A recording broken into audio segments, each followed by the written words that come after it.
আসারাল হায়াতাদ দুনিয়া, আমরা দুনিয়া চাই নাকি আখেরাত? দুনিয়া চাই নাকি আখেরাত চাই? আখেরাত চাই। পবিত্র কুরআনের 14 নম্বর সূরা ইব্রাহিমের 3 নম্বর আয়াতে আল্লাহ বলেছেন, আল্লাযীনা ইয়াস্তাহিব্বুনাল হায়াতাদ দুনিয়া ওয়া ইয়াসুদ্দুনা আন সাবিলিল্লাহ ওয়া ইয়াবগুনাহা ইওয়াজা। তিনটা অপরাধ যারা করবে তারা কোনোদিনও পথের দিশা পাবে না। 1 নাম্বার, যারা দুনিয়ার জীবনকে আখিরাতের জীবনের তুলনায় বেশি ভালোবাসে এবং ওয়া ইয়াসুদ্দুনা আন সাবিলিল্লাহ, মানুষকে আল্লাহর রাস্তায় চলতে বাধা দেয়। আছে না নাই? আল্লাহর জমিনে আল্লাহর রাজ কায়েমের জন্য যারা বাধা দেয়, যারা কোরআনের দার্স করতে বাধা দেয়, যারা দাওয়াতি কাজ করতে বাধা দেয়, এমন লোক আছে না নাই? ওয়াইয়াবগুনাহা ইওয়াজা, এবং যারা ভালো কথা বলে, সত্যের কথা বলে, মানুষকে সত্যের দিকে ডাকে, তারা ওই মানুষগুলোর দোষ ত্রুটি খুঁজে বের করে। যখন দেখে এই লোক নেশা করে না, নারীবাজি করে না, দুর্নীতি করে না, ঘুষ খায় না, সুদ খায় না, আর কোনো দোষ পায় না, তখন এরা বলে যে স্বাধীনতা বিরোধী। ঠিক কিনা?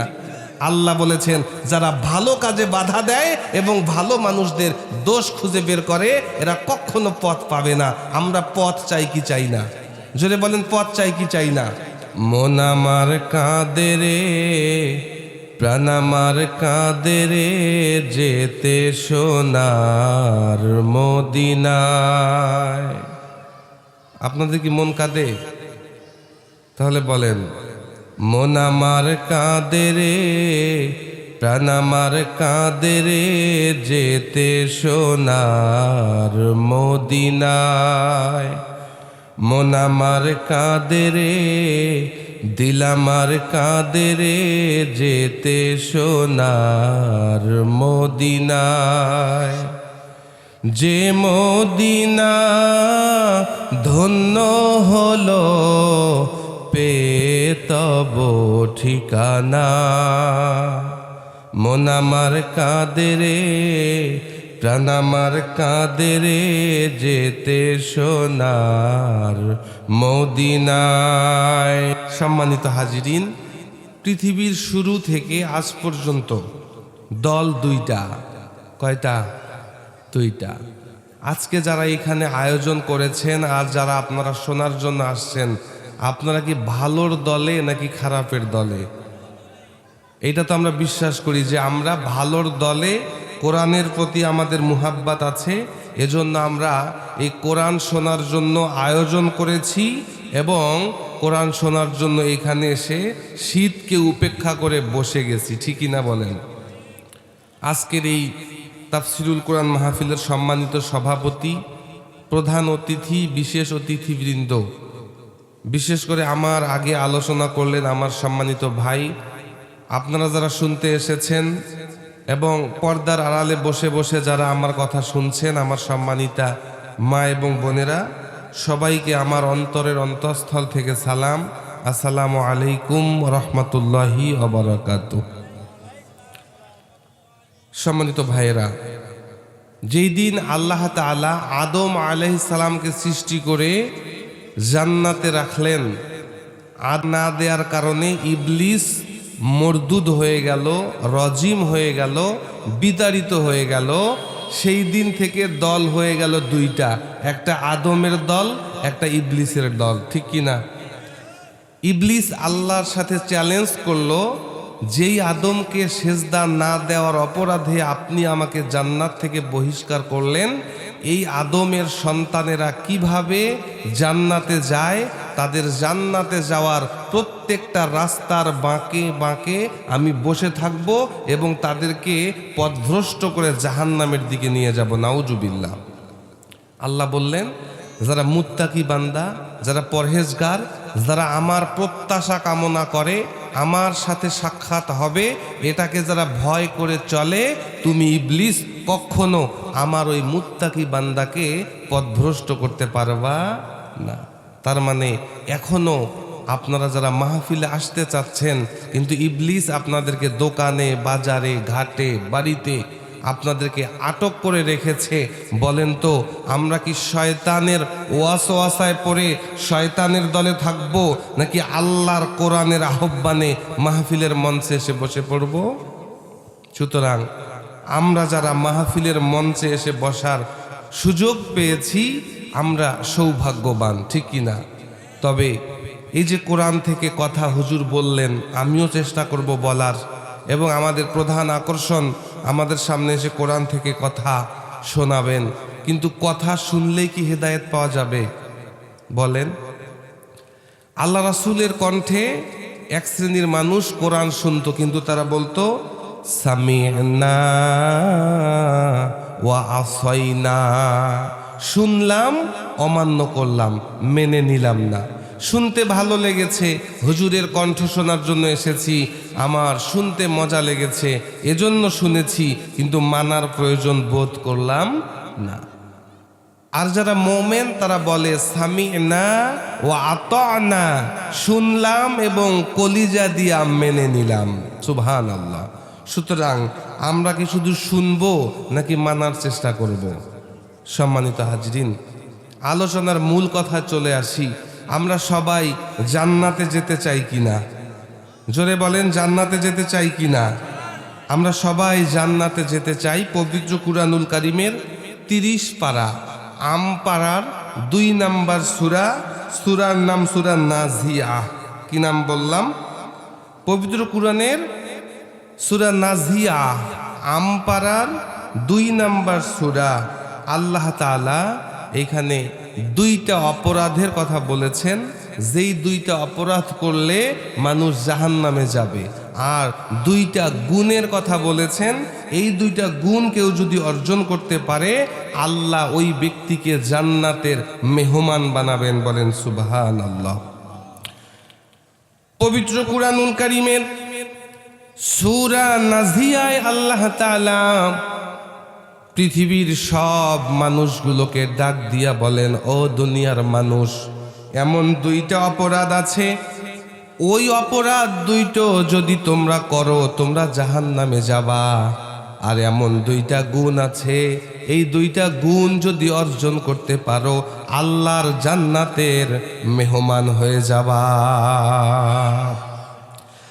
আল্লাহ তাআলা বলেন, ফাআম্মা মান তাগা ওয়া আসারাল হায়াতাদ দুনিয়া ফাইন্নাল জাহিমা হিয়াল মাওয়া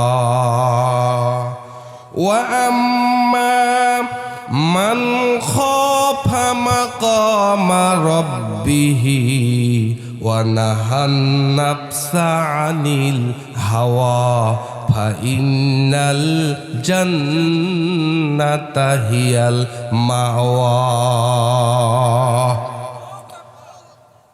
আল্লাহ তাআলা বলছেন, ফাআম্মা মান তাগা, যারা সীমা লঙ্ঘন করবে, সীমা ছাড়িয়ে যাবে, অপরাধ করতে করতে অপরাধের মাত্রা যারা ছাড়িয়ে যাবে, ওয়া আসারল হায়াতাদ দুনিয়া, এবং দুনিয়ার জীবনকে প্রাধান্য দেবে, আখিরাতের জীবনের তুলনায় দুনিয়ার জীবনকে যারা বেশি ভালোবাসবে, এই 2টা অপরাধ যারা করবে, আল্লাহ বললেন ফাইন্নাল জাহিমা হিয়াল মাওয়া, জাহিম নামক জাহান্নামের অধিবাসী তারা হয়ে যাবে। নাউজুবিল্লাহ। এরপরে আল্লাহ তাআলা বললেন, ওয়া আম্মা মান খাফা মাকামা রাব্বিহি ওয়া নাহান নাফসা আনিল হাওয়া। 2টা কাজ যারা করতে পারবে, 1 নাম্বার মান খাফা মাকামা রাব্বিহি, আল্লাহর সামনে দাঁড়াতে হবে, নিজের জীবনের সব কর্মকাণ্ডের জন্য আল্লাহর সামনে হিসাব দিতে হবে। এই জিনিসটাকে যারা ভয় করে চলে, ওয়ানাহান নাফসা আনিল হাওয়া, এবং নিজের নফসের অনেক খারাপ চাহিদা আছে, এই নফসকে যারা খারাপ চাহিদা থেকে বাঁচিয়ে রাখতে পারে, এই 2টা গুণ যারা অর্জন করতে পারবে, আল্লাহ বললেন ফাইন্নাল জান্নাতা হিয়াল মাওয়া, তাদের থাকার জায়গা হচ্ছে আল্লাহর জান্নাত। কথা বোঝা গেছে? আল্লাহ বলতেছেন 2টা অপরাধ করলে জাহান্নামে যাবা, এক নাম্বার ফাআম্মা মাং তগ, যারা বাড়াবাড়ি করবে, সীমা অতিক্রম করে ফেলবে, ওয়া আসারল হায়াতাদ দুনিয়া, এবং দুনিয়ার জীবনের চাকচিক্য, দুনিয়ার একটু ভোগবিলাসকে যারা আখিরাতের জীবনের তুলনায় বেশি প্রাধান্য দেবে, বেশি ভালোবাসবে, ফাইন্নাল জাহিমা হিয়াল মাওয়া, তাদের থাকার জায়গা হচ্ছে জাহিম নামক জ্বলন্ত আগুন। ও আম্মা মান খফা মাকামা রব্বিহি, আর যারা রবের সামনে দাঁড়াইতে হবে এইটাকে ভয় করে জীবন চালাবে, ওয়া নাহান নাফসা আনিল হাওয়া, এবং নিজের নফস অনেক কিছু চাহিদা করবে, নিজের নফসের খারাপ চাহিদাগুলোকে যারা কন্ট্রোল করে চলতে পারবে, এই দুইটা কাজ করতে পারলেই আমি আল্লাহ ওয়াদা দিলাম ফাইন্নাল জান্নাতা হিয়াল মাওয়া, তাদের আবাসন, তাদের থাকার জায়গা হচ্ছে আল্লাহর জান্নাত। আরেকবার কণ্ঠ উজাড় করে দিয়ে বলেন সুবহানাল্লাহ। সুতরাং যারা মনে করতেছেন যে দোকানে বসে থাকলে, আড্ডা দিলে মাইকের আওয়াজ তো শোনা যাচ্ছে, সেখানে গিয়ে বসে আর কথা শোনার কি প্রয়োজন, তারা কি দুনিয়ার জীবনকে প্রাধান্য দিলেন নাকি আখিরাতের জীবনকে? আল্লাহ রাসূল বলেছেন যেইখানে কোরআনের কথা হয় পুরো জায়গাটা আল্লাহর রহমতের ফেরেশতারা ঘিরে ধরে থাকে, এবং হাদিসে নবী বলেছেন ফেরেশতারা তাদের রহমতের ডানা দিয়ে তাদের মাথায় বাতাস করতে থাকে। আল্লাহ জিজ্ঞেস করে, ও আমার ফেরেশতারা ওই জায়গায় কি হচ্ছে? ফেরেশতারা বলে এইখানে আপনার কোরআনের আলোচনা হচ্ছে। যে আমার বান্দারা এইভাবে শীতকে উপেক্ষা করে চুপচাপ বসে বসে কোরআন শুনতেছে, কেন শুনতেছে? তারা কি আমাকে দেখেছে? ফেরেশতারা বলে আল্লাহ তারা আপনাকে দেখে নাই, তারা জান্নাতের প্রত্যাশায় জাহান্নামের ভয়ে আপনার কোরআন শুনতেছে। আল্লাহ বলেন তারা কি জান্নাত জাহান্নাম দেখেছে? ফেরেশতারা বলে যে না, তারা জান্নাতও দেখে নাই, জাহান্নামও দেখে নাই। না দেখা বিল গায়ব, অদৃশ্যের প্রতি তারা বিশ্বাস স্থাপন করে আপনার ভয়ে তারা চাতক পাখির মতো বসে বসে কোরআন শুনছে। আমার আল্লাহ রাসূল বলেন আল্লাহ তাআলা ফেরেশতাদেরকে ডাক দিয়ে বলে, আমার যেই বান্দারা আমি আল্লাহকে না দেখেই ভালোবেসেছে, আমি আল্লাহর জান্নাত না দেখেই জান্নাতের প্রত্যাশা করেছে, আমি আল্লাহর জাহান্নাম না দেখেই জাহান্নামের ভয়ে ভীত হয়ে গেছে, ও আমার ফেরেশতারা তোমরা লিখে রাখো, তোমরা সাক্ষী থাকো, আমি আমার ওই বান্দাদেরকে জাহান্নাম থেকে মুক্ত করব এবং আল্লাহর জান্নাতের মেহমান বানাবো। বলেন সুবহানাল্লাহ। তাকবীর। বরত্ব ঘোষণা করলাম কার? আল্লাহ কোরআনে বলেছেন রব্বাকা ফাকাব্বির, ও নবী আপনি ঘুম থেকে জাগেন, কম্বলের ভিতর থেকে বের হন, আর হাসিনার জালিমের শাসনামল এইটা নয়। ও রব্বাকা ফাকাব্বির, আল্লাহর জমিনে আল্লাহর দ্বীন বাস্তবায়নের জন্য আপনি মাঠে নেমে পড়েন, তাকবীরে মুখরিত করে ফেলেন আল্লাহর এই জমিন। ঠিক কিনা বলেন? জমিন কার? জমিন কার? আইন চলবে কার? আল্লাহ বলেছেন আলা লাহুল খলকু ওয়াল আমরু, সৃষ্টি যার, আইন চলবে তার। ইনিল হুকমু ইল্লা লিল্লাহ, হুকুম দেওয়ার, আইন দেওয়ার, বিধান দেওয়ার, শরীয়ত দেওয়ার একমাত্র ক্ষমতা আছেন একজনের, তিনি কে? তাহলে দুইটা অপরাধ করলে জাহান্নামে যেতে হবে। ফাম্মা মান তাগা ওয়া আসারাল হায়াতাদ দুনিয়া, এক নাম্বার অপরাধ যারা মাত্রা অতিরিক্ত বাড়াবাড়ি করবে, অপরাধ হয়ে যাবে। আল্লাহর নবী বলেন কুল্লু বানি আদম খত্তাউন, প্রত্যেক আদম সন্তানই গুনাহগার, প্রত্যেক আদম সন্তানই অপরাধী। পৃথিবীর এমন কোনো আদম সন্তান নাই তার জীবনে কম বেশি গুনাহ নাই। ঠিক কিনা বলেন? আল্লাহ আদমকে বললেন লা তাকরাবা হাযিহি শাজারা, ও আদম জান্নাতে যেখানে ইচ্ছা তুমি পরিভ্রমণ করো, যা ইচ্ছা খাও, কিন্তু ওই নিষিদ্ধ গন্ধমের গাছের কাছে যাইও না।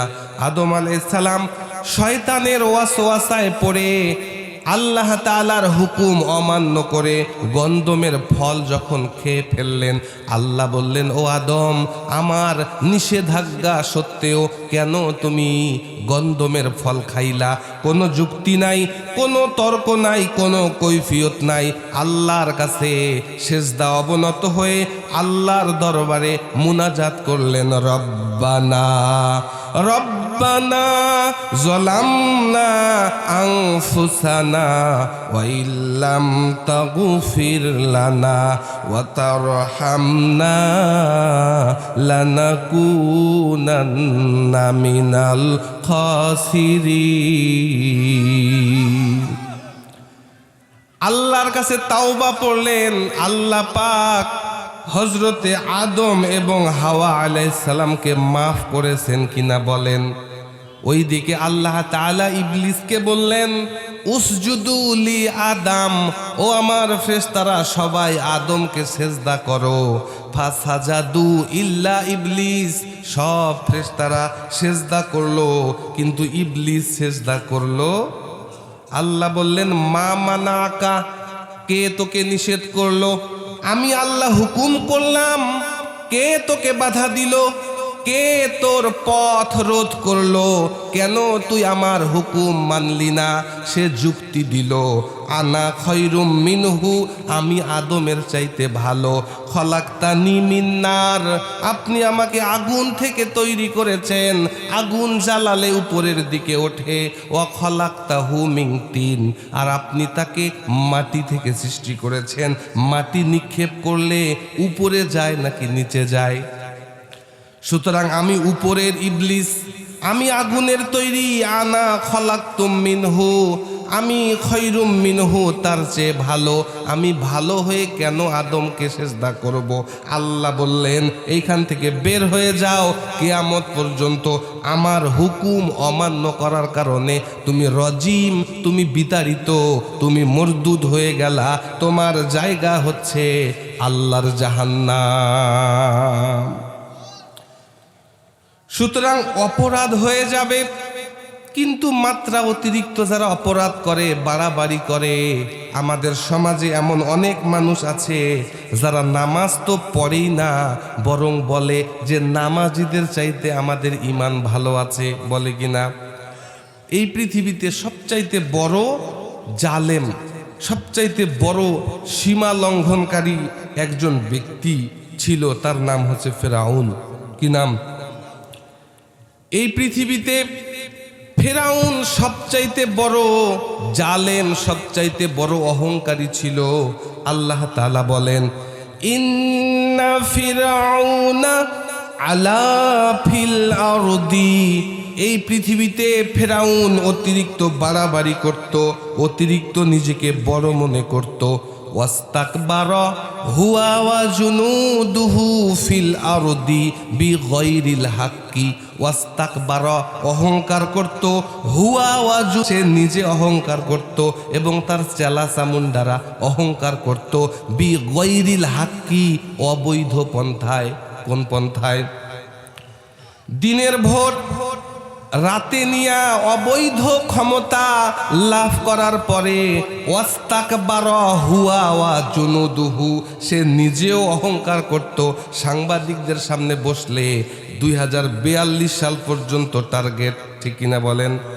আল্লাহ বলেন, ওয়াস্তাকবারা, সে নিজে অহংকার করত, ওয়া জুনুদুহু, এবং তার যে সৈন্যরা, তার যে চেলা চামুন্ডারা, তার যে সোনার ছেলেরা, তারাও অহংকার করত বিগাইরিল হাক্কি, আর এই অবৈধ পন্থায় ক্ষমতার অহংকার করার কারণে ওয়াজন্নু আন্নাহুম ইলাইনা লা ইরজাউন, ওয়াজন্নু, তারা ধারণা করত, আন্নাহুম ইলাইনা লা ইয়ারজিউন, আমার কাছে কখনো ফিরে আসতে হবে না।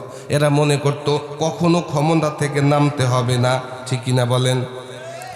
কোরআনে সুন্দর করে আল্লাহ বলেছেন, সে নিজে অহংকার করত, তার চেলা চামুন্ডারা অহংকার করত, আর এই অহংকারটা ছিল বিগাইরিল হাক্কি, অবৈধ পন্থায়। ওয়াজন্নু, এবং সে ধারণা করত, আন্নাহুম ইলাইনা লা ইয়ারজিউন, কখনোই আমার কাছে ফিরে আসতে হবে না, ঠিক কিনা বলেন? আল্লাহ বলেন তুমি যতই চেষ্টা করো, অপরাধের মাত্রা যখন বেড়ে যাবে, আমি আল্লাহ তোমাকে ধরব কিনা? কথা বলেন। যারা অপরাধ করতে করতে মাত্রা ছাড়িয়ে যায়, আল্লাহ তাআলা পবিত্র কোরআনের 42 নম্বর সূরা 42 নম্বর আয়াত, বাড়িতে গিয়ে দেখবেন আল্লাহ বলেন ইন্নামাস সাবিলু আলাল্লাযীনা ইয়াজলিমুনান নাসা ওয়া ইয়াবগুনা ফিল আরদি বিগাইরিল হক উলাইকা লাহুম আযাবুন আলীম। আল্লাহ বললেন ইন্নামাস সাবিলু, নিশ্চয়ই আল্লাহ তাদের ব্যাপারে ব্যবস্থা গ্রহণ করবেন, আল্লাযীনা ইয়াজলিমুনান নাসা, যারা মানুষের উপরে জুলুম করে, মানুষের উপরে মিথ্যা মামলা দেয়। আল্লাহ যারা মানুষকে মিথ্যা মামলা দিয়া বিশ্ব নন্দিত মুফাসসিরকে যারা জেনাকার মিথ্যা অপবাদ দিয়া দুনিয়া থেকে বের করে দিয়েছে, ঠিক কিনা বলেন? আল্লাহ বললেন আল্লাযীনা, যারা ইয়াজলিমুনান নাসা, মানুষের উপরে জুলুম করে, ওয়াইয়াবগুনা ফিল আরদি বিগাইরিল হাক্কি, অবৈধ পন্থায় দুনিয়ায় বেশি বাড়াবাড়ি করে, ইন্নামাস সাবিলু, নিশ্চয়ই আল্লাহ তাদের ব্যাপারে ব্যবস্থা গ্রহণ করবেন। কথা কি মেলে? কথা মেলে?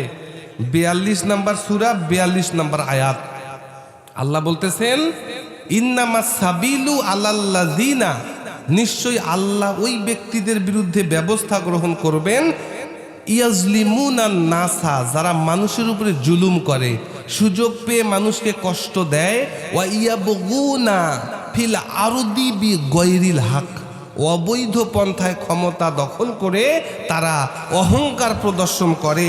আল্লাহ বললেন উলাইকা লাহুম আযাবুন আলীম, এদের জন্য রয়েছে জাহান্নামের যন্ত্রণাদায়ক লাঞ্ছনাকর শাস্তি। বলেন নাউজুবিল্লাহ। ফিরআউন সীমা লঙ্ঘন করে ফেলল। আল্লাহ বললেন ফাআম্মা মান তাগা, যারা সীমা লঙ্ঘন করে ফেলবে আর যারা দুনিয়ার জীবনকে প্রাধান্য দেবে, তাদেরকে আমি আল্লাহ ফাইনালি অপমান করব কিনা বলেন? ফিরআউন চিন্তা করলো ওয়াযান্নু আন্নাহুম ইলাইনা লা ইয়ারজিউন, কখনোই আমাকে ক্ষমতা থেকে নামতে হবে না। আল্লাহ বললেন আমি তোর বাড়িতেই তোর ধ্বংসের জন্য আমার বান্দা মূসার জন্মের ব্যবস্থা করে দেব। এই লেডি ফিরআউন জানতো না ছাত্রলীগের হলের মধ্যেই এই যে হাসনাত, এই যে সার্জিস, এই যে সাদিক কায়ুম, এরা ছাত্রলীগের নেতাদের রুমেই বড় হয়েছে, ঠিক কিনা বলেন? মুসা আলাইহিস সালাম ফিরআউনের বাড়িতেই বড় হয়েছে। ফিরআউন স্বপ্নে দেখলো ওই যে ফিলিস্তিন থেকে একটা আগুনের দলা এসে ফিরআউনের গদিটাকে জ্বালিয়ে দিচ্ছে। লাফ দিয়ে ঘুম থেকে ওঠার পরে যত গুণিক আছে, যত হুজুর আছে, যতগুলো জাদুকর আছে, সবাইকে ডাক দিয়ে বলল ও আমার গুণিকেরা, তোমরা তো আমার বেতন খাও, আমি তোমাদেরকে বেতন দিয়ে লালন পালন করি। আমি স্বপ্নে দেখেছি ওই জেরুজালেম থেকে একটা আগুনের দলা এসে আমার মসনদটাকে জ্বালিয়ে দিচ্ছে, এই ঘটনার ব্যাখ্যা করো। গুণিকেরা অনেক চিন্তা করে কিচ্ছু বলতে পারে না। ফিরআউন বলে বলতে না পারলে বেতন বন্ধ হয়ে যাবে। অনেক ভয়ে ভয়ে ফিরআউনের ওই গুণিকেরা বলে ও মহারাজা, আপনি তো বলেছেন আনা রব্বুকুমুল আলা, আপনি নাকি সবচাইতে বড় রব, কিন্তু আমাদের গবেষণা আপনার স্বপ্নের ব্যাখ্যার তাওয়িল করে আমরা পাইলাম, আমাদের মনে হচ্ছে ওই দিন বেশি দূরে নয় যেই দিন আপনার মসনদ দাউ দাউ করে জ্বলে উঠবে। ফিরআউন আইন জারি করলো, আজকে থেকে মিশরের যতগুলো ছেলে হবে সবাইকে জবাই করতে হবে, কোনো ছেলেকে জীবিত থাকতে দেওয়া যাবে না, ঠিক কিনা বলেন? আমি চিন্তা করে দেখলাম ফেরাউন কেন শুধুমাত্র ছেলেদেরকেই জবাই করতে বলল, মেয়েদেরকে কেন জবাই করতে বলল না? গবেষণা করে পাইলাম ফেরাউন বুঝতে পারছে মসনদ দখল করার জন্য, মসনদ ধূলিসাৎ করে দেওয়ার জন্য ছেলেরাই যথেষ্ট, মেয়েরা এই ক্ষমতা লাভ করতে পারে। তারা বুঝলো মেয়ে কোনোদিন নেতৃত্ব দিতে পারবে না। আর রিজালু কাওয়ামুনা আলান নিসা, আল্লাহ বলেছেন পুরুষরাই নারীদের গার্জিয়ান। পরিবার চালাবে কে? সমাজ চালাবে কে? রাষ্ট্র চালাবে কে? যেই পরিবারের দেওয়ানি মহিলা মানুষ, ওই পরিবারের শান্তি কম না বেশি? যেই দেশের গার্জিয়ান, স্বাধীনতার পর থেকে মহিলা মানুষ, দুই লেডিসের ঝগড়ায় আমার দেশ আজ পর্যন্ত উন্নত হতে পারল না। কথা বলেন। ফেরাউন বুঝতে পারছে আমার মসনদ মেয়েরা ধ্বংস করতে পারবে না। নিশ্চয়ই এমন কোন যুবকের জন্মগ্রহণ হবে যেই যুবক আমার মসনদটাকে জ্বালিয়ে দেবে। আইন জারি করলো, ইউজাব্বিহুনা আবনাআহুম, তোমাদের যত সন্তান হবে ছেলে সন্তানগুলোকে জবাই করবা। আল্লাহ বললেন ওয়া মাকারু ওয়া মাকারাল্লাহ আল্লাহু খায়রুল মাকিরিন।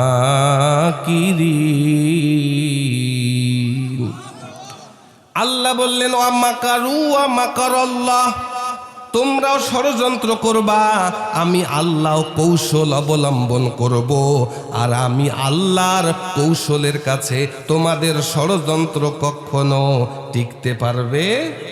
ফেরাউন চিন্তা করছে যে ছেলেদের জবাই দিয়া দিলে মনে হয় আমার মসনদ টিকবে।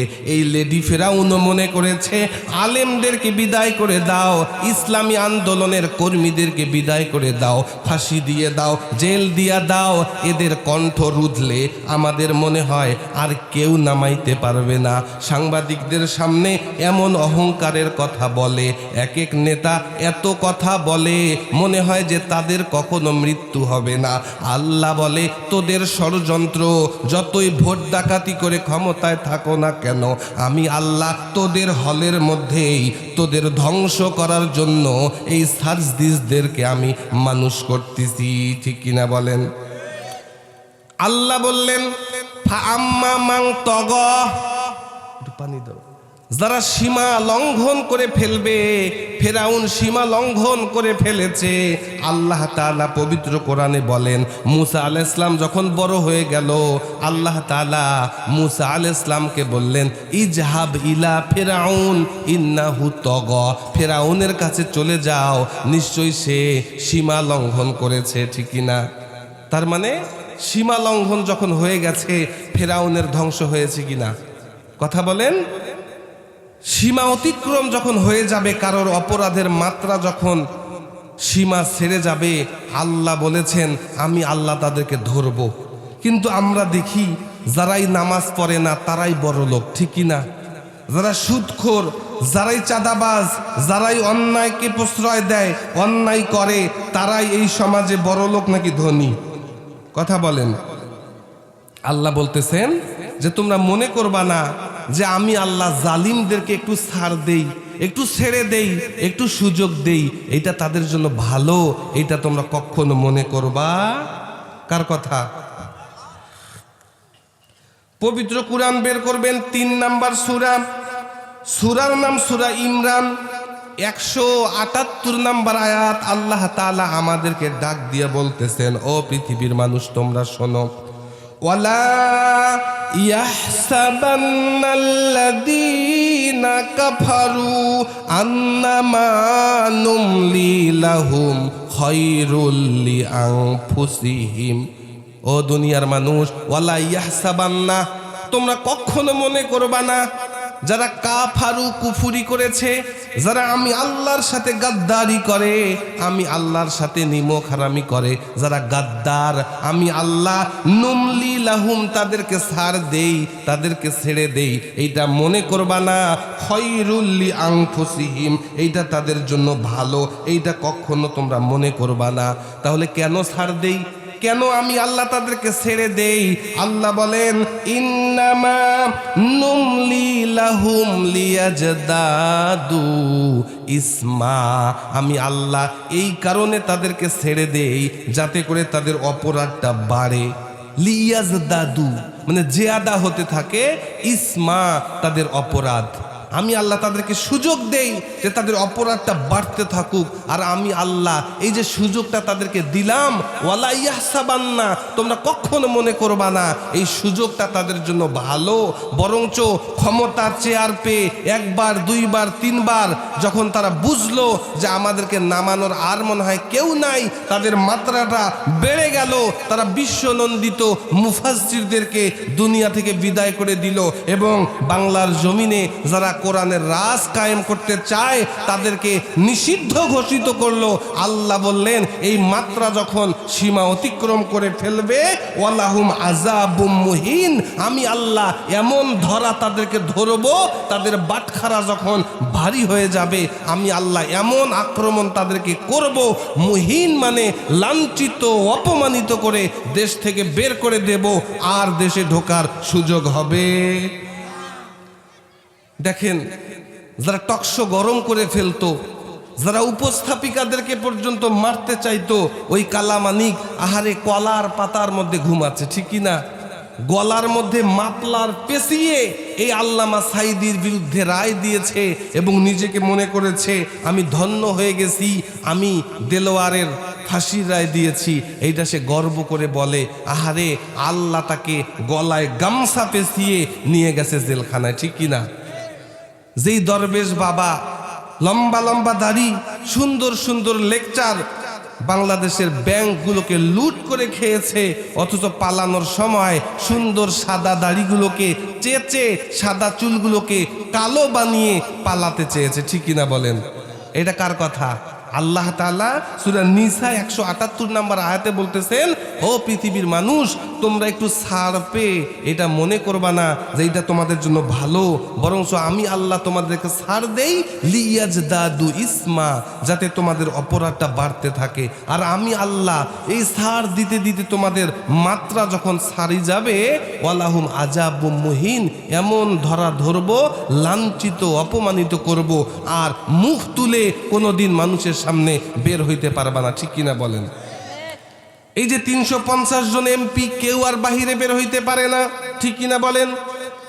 তাহলে আল্লাহ পাক বললেন, ফাআম্মা মান তাগা, যারা সীমা লঙ্ঘন করে ফেলে, দুনিয়া চলতে গেলে পাপ হবে, চোখের গুনাহ হবে।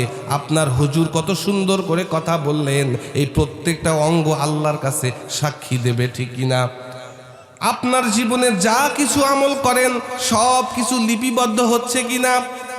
আল্লাহ বলেন, প্রত্যেকটা মানুষের ঘাড়ের মধ্যে আমি আল্লাহ মেমোরি কার্ড সেট করে দিয়েছি। কিয়ামতের ময়দানে ওয়া নুখরিজু লাহু ইয়াউমাল কিয়ামাতি কিতাবা, এই মেমোরি কার্ডকে ডাউনলোড করে প্রিন্ট করে একটা বই আকারে আল্লাহ তাআলা হাতে ধরিয়ে দিয়ে বলবেন, ইকরা কিতাবাকা, এই বইটা নিজেই পড়ো, ওয়া কাফা বিল্লাহ, আর তুমি জান্নাতে যাবা নাকি জাহান্নামে যাবা, ইকরা কিতাবাকা ওয়া কাফা বিনাফসিকা ইয়াউমা আলাইকা হাসিব, আর নিজের হিসাবটা দেওয়ার জন্যই নিজে যথেষ্ট, ঠিক কিনা? ছোট বড় সব আমল দেখা যাবে। ওয়ামা, আল্লাহ তাআলা বলেছেন, ফামাইয়া আমাল মিসকালা যাররাতিন শাররান ইয়ারা, এই বিন্দু পরিমাণ খারাপ কাজ করলেও ওইটা দেখা যাবে কিনা? কথা বলেন। আর যারা সামান্য পরিমাণে মিসকালা যাররাতিন খায়রান ইয়ারা, ছোট্ট একটা ভালো কাজও কেউ যদি করে সেটাও দেখার ব্যবস্থা করবেন কে? পবিত্র কোরআনের 31 নম্বর সূরা লুকমানের মধ্যে আল্লাহ বলেছেন, এই পাপ যদি পাথরের নিচেও চাপা পড়ে থাকে, আসমানের উপরে লুকিয়েও যদি তুমি কোনো কাজ করো, ওই সব আমল আল্লাহ হাজির করার ক্ষমতা আল্লাহর আছে না নাই?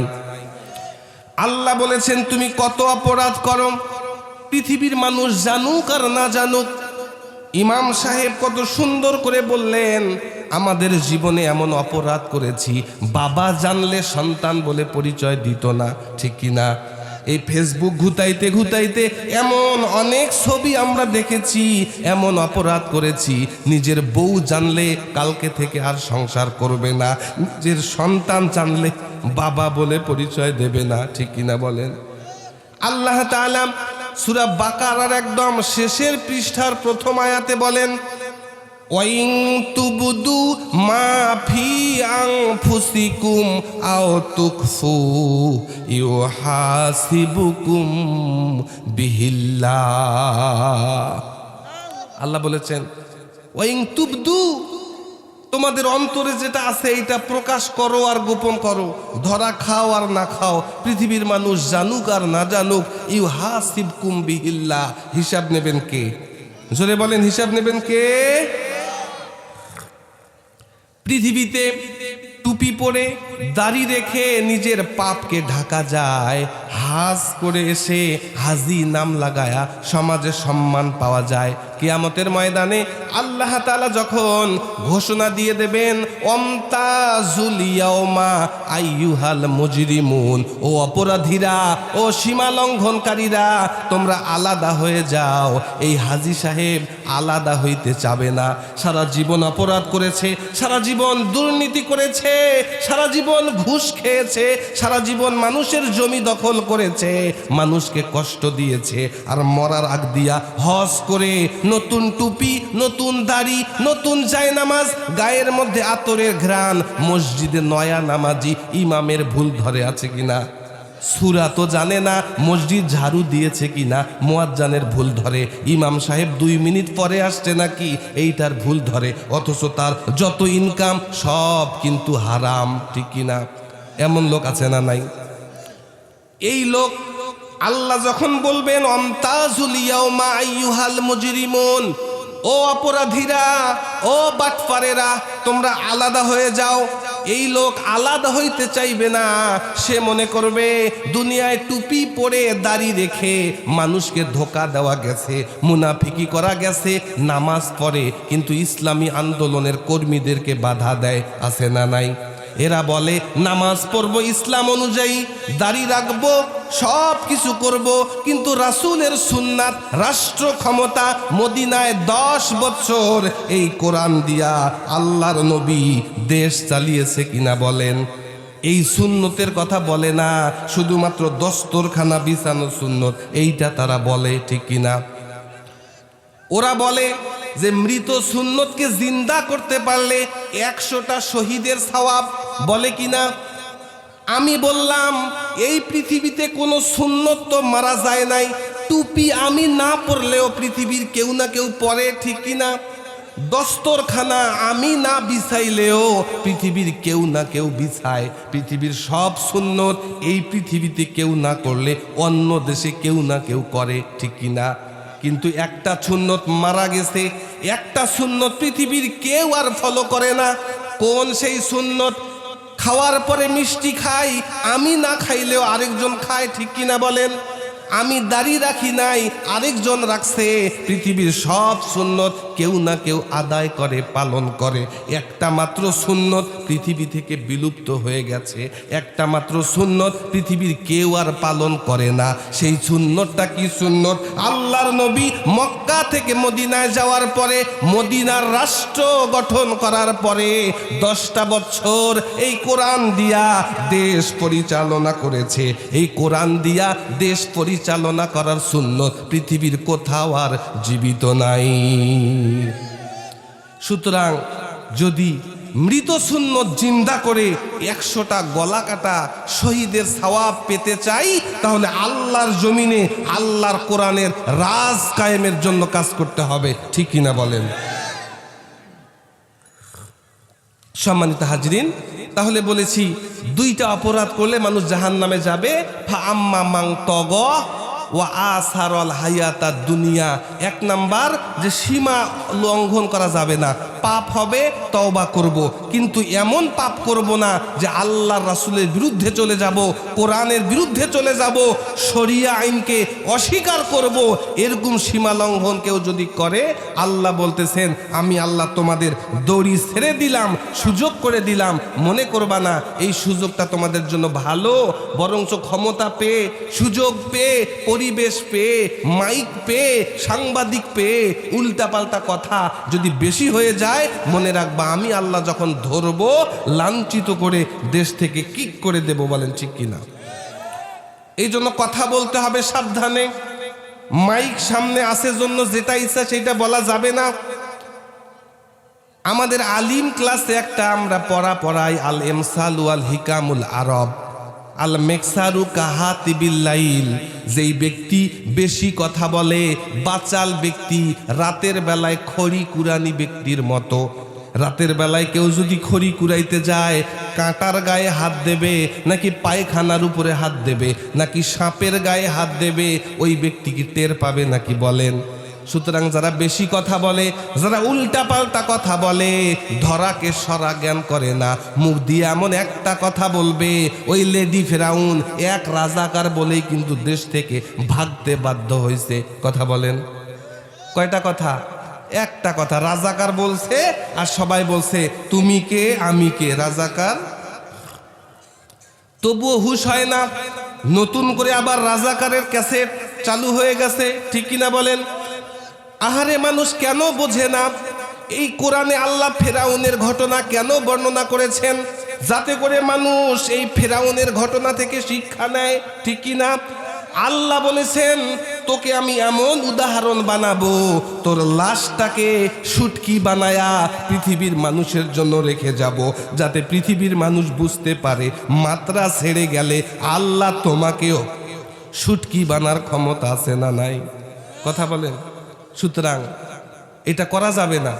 প্রত্যেক দিন জুমার নামাজে ইমাম সাহেব খুতবা পড়ে, সানি খুতবার শেষের অংশে ইমাম সাহেব একটা আয়াত পড়ে, আপনারা সবাই আয়াতটা জানেন। ইন্নাল্লাহা ইয়ামুরু বিল আদলি ওয়াল ইহসান ওয়া ইতাইজিল কুরবা ওয়া ইয়ানহা আনিল ফাহশাই ওয়াল মুনকারি ওয়াল বাগ ইয়াইযুকুম লাআল্লাকুম তাযাক্কারুন। আল্লাহু আকবার। বলে কিনা? আল্লাহ প্রত্যেক জুমায় ইমাম সাহেবের মাধ্যমে সমাজের মানুষকে এখানে 3টা অর্ডার করেন আর 3টা নিষেধ করেন। তার মানে এই 3টা অর্ডার কেউ যদি ফলো করে আর এই 3টা নিষেধ কেউ যদি বাধা দেয়, তারা যদি বর্জন করে, আল্লাহ বলেছেন এই সমাজটা সোনার সমাজে পরিণত হয়ে যাবে। সুবহানাল্লাহ। ইমাম সাহেব বলতেছে ইন্নাল্লাহা ইয়ামুরু বিল আদলি, আল্লাহ পাক তোমাদেরকে ন্যায় বিচারের পরামর্শ দিচ্ছেন। ইয়া আমুরু মানে আদেশ দিচ্ছেন। আল্লাহর আদেশ নফল নাকি সুন্নত? আল্লাহ কোরআনে যে আদেশ দিয়েছেন এটা নফল নাকি সুন্নত? ফরজ। আল্লাহ বলতেছেন ইন্নাল্লাহা ইয়ামুরু বিল আদলি ওয়াল ইহসান ওয়া ইতাইজিল কুরবা। আল্লাহ তোমাদেরকে অর্ডার করতেছেন আদল মানে ন্যায় বিচার করার, ইহসান মানে দয়া করার, ওয়া ইতাইজিল কুরবা এবং আত্মীয় স্বজনের খোঁজ খবর নেওয়ার আল্লাহ আদেশ দিচ্ছেন। সুবহানাল্লাহ। এই পৃথিবীতে যদি ন্যায় বিচার থাকতো তাহলে গরিবেরাও ন্যায় পাইতো কিনা বলেন? আমাদের সমাজে আদল না থাকার কারণে বড় লোকের বেটি পালিয়ে গিয়া বিয়া করে, কি করে না করে কেউ জানে না। আর গরিবের মেয়ে যদি কিছু করে, অনেকগুলা দেওয়ানি ওই গরিবকে সমাজ থেকে আলাদা করে দেয়। ঠিক কিনা? একই আইন, একই ধারা, গরিবের জন্য একরকম, বড় লোকদের জন্য অন্যরকম। ঠিক কিনা? আল্লাহ বললেন ইন্নাল্লাহা ইয়ামুরু বিল আদলি, আল্লাহ পাক তোমাদেরকে ন্যায় প্রতিষ্ঠার নির্দেশ দিচ্ছেন। কেমন ন্যায় প্রতিষ্ঠা? যেই ন্যায় করেছেন আমার আপনার নবী মুহাম্মদ সাল্লাল্লাহু। এক মহিলা চুরি করেছে, বনু মাখজুম গোত্রের ফাতিমা নামক এক মহিলা চুরি করেছে। আল্লাহর নবী রায় দিলেন হাত কেটে তাকে শাস্তি দিতে হবে। সবাই চিন্তা করলো সম্ভ্রান্ত ঘরের বড় লোকের মেয়ে হাতটা কেটে দিলে তার মান সম্মান চলে যাবে। নবীর কাছে একটু সুপারিশ নেওয়ার জন্য কাকে পাঠানো যায়? কেউ তো ভয়ে যাইতে চায় না। আল্লাহর নবীর পালক পুত্র জায়েদ, হযরতে জায়েদের ছেলে নাম হচ্ছে উসামা বিন জায়েদ। আল্লাহর নবীর কাছে উসামা বিন জায়েদ গিয়া ভয়ে ভয়ে বললেন, নানাজি আপনি মেহেরবানি করে এই শাস্তিটা একটু কমায়া দেন। কারণ হচ্ছে বনু মাখজুম এই মদিনার মধ্যে সম্ভ্রান্ত একটা গোত্র, এই পরিবারের কারোর যদি হাত কাটা যায় মান সম্মান চলে যাবে। হাদিসের মধ্যে স্পষ্ট বর্ণনা। এই সুপারিশ পাওয়ার পরে আল্লাহর নবীর চেহারা রাগে লাল হয়ে গেল। আল্লাহর নবী বললেন, ওসামা এইটা তো বনু মাখজুম গোত্রের ফাতিমা, আমার নিজের কলিজার টুকরা কন্যা। ফাতিমাও যদি অপরাধ করত তার হাতটা কেটে দিতে আমি নবীর এক বিন্দুও দেরি হতো না। এজন্য আল্লাহ বলতেছেন, ইন্নাল্লাহা ইয়ামুরু বিল আদলি, সমাজে ইনসাফ প্রতিষ্ঠা করো, সমাজে দয়া প্রতিষ্ঠা করো। আজকে আমাদের দয়া নাই, এই জন্য সবাই সবার গায়ে হাত তোলে, সবাই সবার গা থেকে রক্ত ঝরায়, মানুষের অন্তর থেকে দয়া মায়া উঠে গেছে, ঠিক কিনা? হায়রে মানুষ কেমনে পারে মাটি দিয়া পাথর দিয়া প্রকাশ্যে জনসম্মুখে মানুষকে পিটিয়ে পিটিয়ে মারে, আছে না নাই? এই দ্বিতীয় স্বাধীনতার পরেই চাঁদাবাজরা, আপনারা দেখেছেন ঢাকায় এত বড় পাথর মানুষের বুকে কেমনে তারা মারে। এই মানুষকে সৃষ্টি করার সময় ফেরেশতারা আল্লাহকে বলেছিল, আতাজআলু ফিহা মাইয়ুফসিদু ফিহা ওয়া ইয়াসফিকুদ দিমা। ও আল্লাহ, পৃথিবীতে এমন কোন জাতি আপনি আর পাঠাবেন না যারা পৃথিবীতে ফাসাদ সৃষ্টি করবে, পৃথিবীতে বিশৃঙ্খলা সৃষ্টি করবে, ওয়া ইয়াসফিকুদ দিমা, রক্তপাত ঘটাবে। মানুষ যে রক্তপাত ঘটাবে এটা ফেরেশতারা আগে থেকেই আঁচ করতে পারছে, ঠিক কিনা?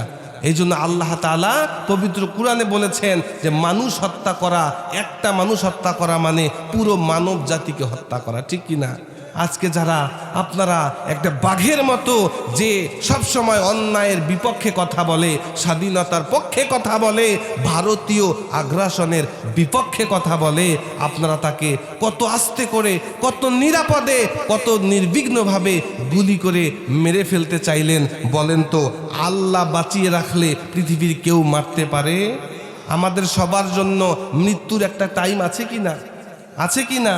আল্লাহ বলেছেন, লিকুল্লি উম্মাতিল আজাল, প্রত্যেকটা মানুষের জন্য মৃত্যুর একটা টাইম রয়েছে। যখন এই টাইমটা চলে আসবে, লা ইস্তাখিরুনা সাআতাও ওয়া লা ইস্তাকদিমুন, এক সেকেন্ড মৃত্যু আগেও হবে না, পরেও হবে না, ঠিক কি না? মৃত্যু থেকে পালিয়ে বাঁচতে পারবেন না। ইমাম সাহেব বললেন, আইনামা তাকুনু ইউদরিকুমুল মাউত ওয়ালাউ কুনতুম ফি বুরুজিম মুশাইয়াদা। বুরুজ মানে দুর্গ, মুশাইয়াদা মানে খুবই পোক্ত সুদৃঢ় কোনো দুর্গের মধ্যেও যদি তুমি লুকিয়ে থাকো, মৃত্যু তোমাকে ধরে ফেলবে, ঠিক কিনা? আল্লাহ বলেছেন, কুল, হে নবী আপনি বলে দেন, ইন্নাল মাউতাল্লাযী তাফিরুনা মিনহু ফাইন্নাহু মুলাকিকুম, মৃত্যু থেকে যেই দিকেই পালাও, মুলাকিকুম, মৃত্যু তোমাদের সামনে সাক্ষাৎ করবে, ঠিক কিনা? সুতরাং মৃত্যুর সময় নির্ধারিত। এই সাদি, এই হাদি গত কয়েকদিন আগেও বলেছে যে 5 বছর বেঁচে থেকে আমি যদি 50 বছরের কাজ করতে পারি, সেই শহীদি মৃত্যু আমার জন্য ভালো, ঠিক কিনা? সম্মানিত হাজিরিন, এই জন্য সীমা লঙ্ঘন করা যাবে না। আল্লাহ বললেন যে আল্লাহ তাআলা তোমাদেরকে ন্যায় বিচার করার, দয়া করার, ওয়াইতাইজিল কুরবা এবং আত্মীয় স্বজনদের খোঁজ খবর নেওয়ার নির্দেশ দিয়েছেন। ওয়াইয়ানহা আনিল ফাহশাই ওয়াল, অশ্লীলতা আছে কিনা? কথা বলেন, অশ্লীলতা আছে। ওয়াল মুনকার, লজ্জাজনক কাজ, এমন কাজ যেটা গোপনে করা ছাড়া প্রকাশ্যে করা যায় না, ঠিক কিনা? ওয়াল বাগ, প্রত্যেক জুমায় ইমাম সাহেব লাস্টে একটা কথা বলে, ওয়াল বাগ মানে সীমা লঙ্ঘন করবা না, গুনাহ হবে, স্বাভাবিক ব্যাপার, মাফ চাবা, ক্ষমা চাবা, কিন্তু ওয়াল বাগ, যদি সীমা লঙ্ঘন করো, মাত্রা যদি ছাড়িয়ে যায়, আমি আল্লাহ তোমাদেরকে ধরবো কিনা? জোরে বলেন। সম্মানিত হাজিরিন, আর একটা কথা আল্লাহ বলেছেন, ফাআম্মা মান তাগা ওয়া আসারাল হায়াতাদ দুনিয়া, যারা দুনিয়ার জীবনকে প্রাধান্য দেয় তাদের জন্য জাহিম নামক জাহান্নাম। ঠিক কি না? কথা বলেন, আমরা দুনিয়া চাই নাকি পরকাল চাই? দুনিয়া চাই নাকি পরকাল চাই? দুনিয়ায় আমাদের সফলতার দরকার নাই, কারণ এই দুনিয়া আমাদের জন্য জেলখানা। ঠিক কি না? তো আমি যেই কথা বলতেছিলাম, আসারাল হায়াতাদ দুনিয়া, আমরা দুনিয়া চাই নাকি আখেরাত? দুনিয়া চাই নাকি আখেরাত চাই? আখেরাত চাই। পবিত্র কুরআনের 14 নম্বর সূরা ইব্রাহিমের 3 নম্বর আয়াতে আল্লাহ বলেছেন, আল্লাযীনা ইয়াস্তাহিব্বুনাল হায়াতাদ দুনিয়া ওয়া ইয়াসুদ্দুনা আন সাবিলিল্লাহ ওয়া ইয়াবগুনাহা ইওয়াজা। তিনটা অপরাধ যারা করবে তারা কোনোদিনও পথের দিশা পাবে না। 1 নাম্বার, যারা দুনিয়ার জীবনকে আখিরাতের জীবনের তুলনায় বেশি ভালোবাসে, এবং ওয়া ইয়াসুদ্দুনা আন সাবিলিল্লাহ, মানুষকে আল্লাহর রাস্তায় চলতে বাধা দেয়। আছে না নাই? আল্লাহর জমিনে আল্লাহর রাজ কায়েমের জন্য যারা বাধা দেয়, যারা কোরআনের দার্স করতে বাধা দেয়, যারা দাওয়াতি কাজ করতে বাধা দেয়, এমন লোক আছে না নাই? ওয়াইয়াবগুনাহা ইওয়াজা, এবং যারা ভালো কথা বলে, সত্যের কথা বলে, মানুষকে সত্যের দিকে ডাকে, তারা ওই মানুষগুলোর দোষ ত্রুটি খুঁজে বের করে। যখন দেখে এই লোক নেশা করে না, নারীবাজি করে না, দুর্নীতি করে না, ঘুষ খায় না, সুদ খায় না, আর কোনো দোষ পায় না, তখন এরা বলে যে স্বাধীনতা বিরোধী। ঠিক কি না? আল্লাহ বলেছেন, যারা ভালো কাজে বাধা দেয় এবং ভালো মানুষদের দোষ খুঁজে বের করে, এরা কখনো পথ পাবে না। আমরা পথ চাই কি চাই না? জোরে বলেন, পথ চাই কি চাই না? সর্বশেষ কথা, এই যে কোরআন আল্লাহ নাজিল করেছেন, আল্লাহ বলেছেন, ওয়া নুনাজ্জিলু মিনাল কুরআনি মা হুয়া শিফাউ ওয়া রাহমা। এই কোরআন আমি নাজিল করেছি, শিফা মানে ঔষধ, শিফা মানে কি? রহমা মানে দয়া। আমি আল্লাহ দয়া করে, মায়া করে ঔষধ হিসাবে এই কোরআন নাজিল করেছি। আর এই ঔষধ কাদের জন্য? লিল মুমিনিন, মুমিনদের জন্য। ওয়ালা ইয়াজিদু যালিমিনা ইল্লা খাসারা। এই কোরআনের ঔষধ যারা জালিম তাদের ভালো লাগবে না, বরঞ্চ তাদের সমস্যা তৈরি করবে। ঠিক কি না? এই কোরআনের ঔষধ আগেও জালিমদের সমস্যা তৈরি করেছিল, এজন্য তারা আইন জারি করেছিল, লা তাসমাউ লিহাযাল কুরআন, এই কোরআনের কথা বলতে দিবা না, শুনতে দিবা না, ওয়াল গাউফিহি, বরঞ্চ যেইখানে কোরআনের কথা হবে, কোরআনের দার্স হবে, সেইখানে বাধা দাও, লাআল্লাকুম তাগলিবুন, তাহলেই তোমরা সফল হবা। আজও যারা জালিম তারা কোরআনের পথে বাধা দেয় কিনা? যদি বলেন। আর জালিম কারা? আল্লাহ পরিচয় দিচ্ছেন 5 নম্বর সূরা মায়েদা 45 নম্বর আয়াতের শেষের অংশে আল্লাহ বলেছেন, ওয়ামাল্লাম ইয়াহকুম বিমা আনজালাল্লাহ ফাউলাইকা হুমুজ জালিমুন। যারা আল্লাহর আইনকে বিশ্বাস করে না, শরিয়া আইনকে বিশ্বাস করে না, আল্লাহর দেয়া বিধান অনুযায়ী রায় দেয় না, ফয়সালা করে না, সংসদ চালায় না, ফাউলাইকা হুমুজ জালিমুন, এরাই হচ্ছে জালিম। ঠিক কিনা বলেন? সর্বশেষ কথা, এই কোরআন শেফা, শেফা মানে ঔষধ। আর এই ঔষধ তাবিজের ঔষধ নয়। আল্লাহ তাআলা বলেছেন, ইন্না আনজালনা ইলাইকাল কিতাবা বিল হাক্কি লিতাহকুমা বাইনান নাসি বিমা আরাকাল্লাহ। ও নবী, আমি আপনার উপরে কোরআন নাজিল করেছি তাবিজের কিতাব হিসাবে নয়, আমি আল্লাহ এই জন্য কোরআন নাজিল করেছি, লিতাহকুমা বাইনান নাস, যাতে করে মানুষের মধ্যে আপনি বিচার করতে পারেন, বিমা আরাকাল্লাহ, আল্লাহর রায় অনুযায়ী, আল্লাহর কোরআন অনুযায়ী। তার মানে আইন চলবে কোরআন দিয়া। ঠিক কি না? আইন বাস্তবায়ন হবে কোরআনের আইন, শরিয়ার আইন।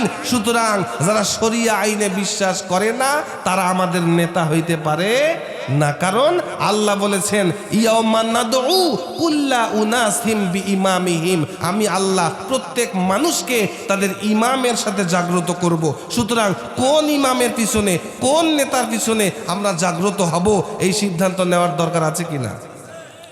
সর্বশেষ আমি যেটা বলে শুরু করেছিলাম, যে আমরা সবাই রাসূলের হাতের হাউজে কাউসার চাই কিনা? জোরে বলেন, চাই কিনা? আমরা সবাই চাই রাসূল আমাদেরকে শাফায়াত করবেন, রাসূল আমাদেরকে হাউজে কাউসারের পানি দান করবেন। কিন্তু আল্লাহ বলেছেন যারা কোরআনকে সেকেলে মনে করে, যারা মনে করে কোরআন দিয়া বর্তমান আর চলতে পারে না, কোরআন 1500 বছর আগে চলতো এখন আর চলবে না, কোরআনের আইন 2026 এই আধুনিক সমাজে আর বাস্তবায়ন হতে পারে না, যারা কোরআনকে মনে করে শুধুমাত্র ঝাড়ফুঁকের কিতাব, যারা মনে করে কোরআন শুধুমাত্র কেউ মারা গেলে মরা মানুষের মাথার কাছে বসে পড়ার কিতাব আর খতম তারাবি পড়ার কিতাব, যারা কোরআনকে পরিত্যক্ত পরিত্যাজ্য মনে করে, আল্লাহ বললেন কিয়ামতের ময়দানে আল্লাহর নবী এই মানুষদের বিরুদ্ধে আল্লাহর দরবারে মামলা দায়ের করবে। নাউজুবিল্লাহ। মামলা দায়ের করে কি বলবে? বাসায় গিয়ে দেখবেন 25 নম্বর সূরা ফুরকান 30 নম্বর আয়াত, আল্লাহর নবী আল্লাহর সামনে দাঁড়িয়ে অভিযোগ করবে, ক্বালার রাসূলু ইয়া রাব্বি ইন্না কওমি ইত্তাখাযু হাযাল কুরআনা মাহজুরা। নবী আল্লাহর সামনে দাঁড়িয়ে বলবে, হে আমার রব, এই যে আমার উম্মত, এই যে আমার জাতি, এরা আমার পরে এই কোরআনকে মাহজুরা মানে পরিত্যক্ত পরিত্যাজ্য অচল মনে করেছে, কোরআন দিয়া যে দেশ চালানো যায় এইটা তারা বিশ্বাস করে নাই। সুতরাং আজকে এই কুদরতি আলিশান আদালতে আমি আপনার দরবারে মামলা দায়ের করলাম। নাউজুবিল্লাহ। এখন আল্লাহর নবী যদি আপনার আমার বিরুদ্ধে মামলা দায়ের করে জান্নাত যাওয়া যাবে? জোরে বলেন। সুতরাং আপনার নামাজ, আপনার কুরবানি, আপনার হজ, আপনার দাড়ি, আপনার টুপি কোনো কিছুই আপনাকে জান্নাতে নিতে পারবে না যদি আপনি কোরআনটাকে অ্যাভয়েড করেন, কোরআনটাকে আপনি অচল মনে করেন, কারণ আল্লাহর নবীর মামলার আসামি আপনি হবেন। জোরে বলেন নাউজুবিল্লাহ। সুতরাং আমরা কি নবীর মামলার আসামি হইতে চাই? জোরে বলেন। আর কোরআন বাদ দিয়া কখনো সমাজ সংস্কার হইতে পারে না। কোরআন বাদ দিয়া জীবনে সমৃদ্ধি আসবে না। আল্লাহ তাআলা পবিত্র কোরআনের 20 নম্বর সূরা তহা 120 থেকে 23 নম্বর আয়াত আল্লাহ বলেছেন, ওয়ামান আ'রাদা আন যিকরি ফাইন্না লাহু মাঈশাতান দঙ্কা। যারা আমার কোরআনকে বাদ দিয়ে সমাজ সংশোধনের, সমাজ সংস্কারের চেষ্টা করবে, ফাইন্না লাহু মাঈশাতান দঙ্কা, আমি আল্লাহ তাদের জীবনযাত্রাকে, তাদের অর্থনৈতিক অবস্থাকে দঙ্কা মানে সংকুচিত করে দেব। কোরআন বাদ দিয়া কখনো তোমাদের সমৃদ্ধি আসবে না। শুধু তাই নয়, কিয়ামতের ময়দানে আল্লাহ বলেছেন আমি তাকে অন্ধ করে হাজির করব। ওই ব্যক্তি আল্লাহকে বলবে, কেন আপনি আমাকে অন্ধ করে হাজির করেছেন? অকদ কুনতু বাসিরা, আমার তো চোখ ছিল দুনিয়ায়। আল্লাহ বলবেন, ওয়া কাযালিকা আতাতকা আয়াতুনা, তোমার কাছে আমার কোরআন ছিল, ফানাসিতাহা, কোরআনকে তুমি ভুলে গেছো। কোরআন দিয়া দেশ চলতে পারে, রাষ্ট্র চলতে পারে, এটা তোমরা বিশ্বাস করো নাই। সুতরাং আজকে আমি আল্লাহ তোমাদেরকে ভুলে গেলাম। বলেন নাউজুবিল্লাহ। সুতরাং নবীর মামলার আসামি এবং আল্লাহ যদি আমাদেরকে ভুলে যায়, বলেন তো জান্নাত পাওয়া যাবে? সুতরাং আমরা যাতে করে আল্লাহর ভুলে যাওয়ার কাতারে না পড়ি এবং নবীর মামলার আসামি না হই, এই জন্য কোরআন আমাদের ব্যক্তি জীবন, পারিবারিক জীবন, সামাজিক জীবন, রাষ্ট্রীয় জীবন সর্বক্ষেত্রে কোরআনের দরকার আছে কিনা। সুতরাং আমরা কোরআনের সাথে থাকবো, কোরআন ওয়ালাদের সাথে থাকবো, রাসূলের দলে থাকবো, ঠিক কিনা। আর রাসূল চলে গেছেন, রাসূল বলেছেন আল উলামাউ ওয়ারাসাতুল আম্বিয়া, আলেমরাই আমার ওয়ারিস। সুতরাং আলেমরা যেই দিকে আমরাও সেই দিকে, ঠিক কিনা। আল্লাহ তাআলা আলেম ওলামাদের সাথে একত্রিত হয়ে আল্লাহর দরবারে হাজির হওয়ার তৌফিক দান করেন। সকলে বলি আমিন। ও আখিরি দাওয়ানা আনিল হামদুলিল্লাহ। আসসালামু আলাইকুম ওয়া রাহমাতুল্লাহি ওয়া বারাকাতুহু।